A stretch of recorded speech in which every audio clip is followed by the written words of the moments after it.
Bun, salutare toată lumea, numele meu este Cătălin și astăzi să vă prezint o mapă șmecheră. Mapa se numește Batman Mansion plus Batcave. Deci să vă zic mai exact despre ce este vorba.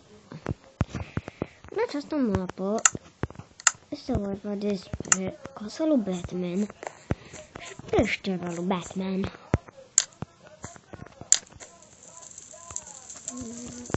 Bun, hai să vă prezint casa.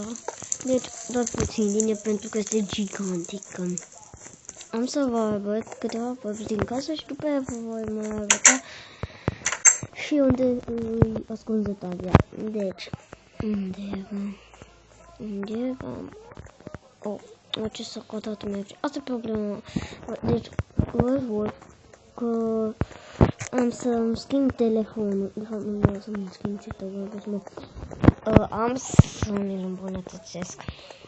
O să mi-l fac mai bun. Și îmi cer scuze că acum nu am reușit să șterg celelalte episoade.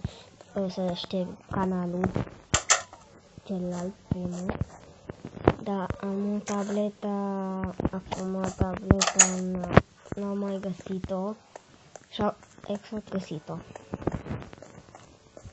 Bine, nu știu pentru în ce zi vedeți aceste episod, dar deci, casa este făcută foarte frumoasă și și la voi cred că vă va merge așa de săcădat pentru că casa este mare, gigantică. Nu, ce are și Batman pe aici, un jacuzzi.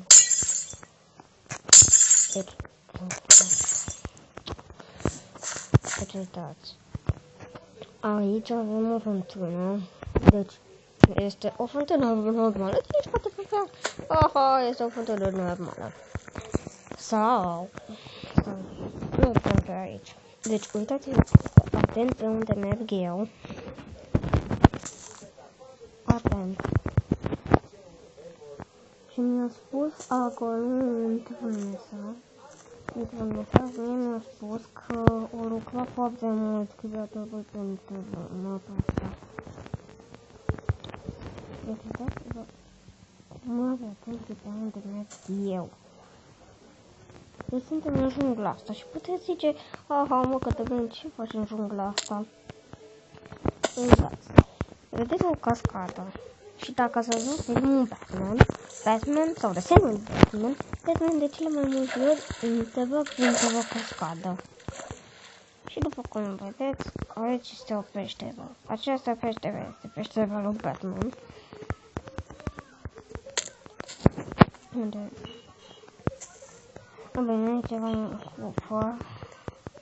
Încă avea costumul lui Batman, de exact costumul lui Batman. Și acum am să vă arăt unde Talia din casă. Deci trebuie să urcați pe scări. Nu vedeți? Uitați aici. Eu de cel mai mult îmi place să merg așa, pentru că nu aș pasă totul să urc scări. Și acum, dacă vă uitați atent. Uitați.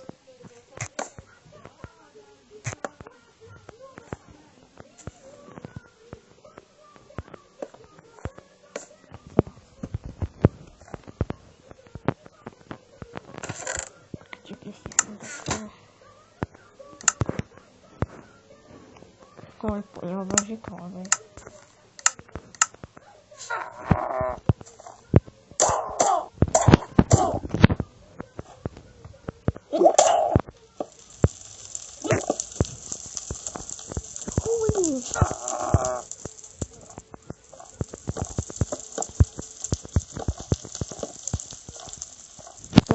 Deci până ce eu am să încerc să rezolv problema asta.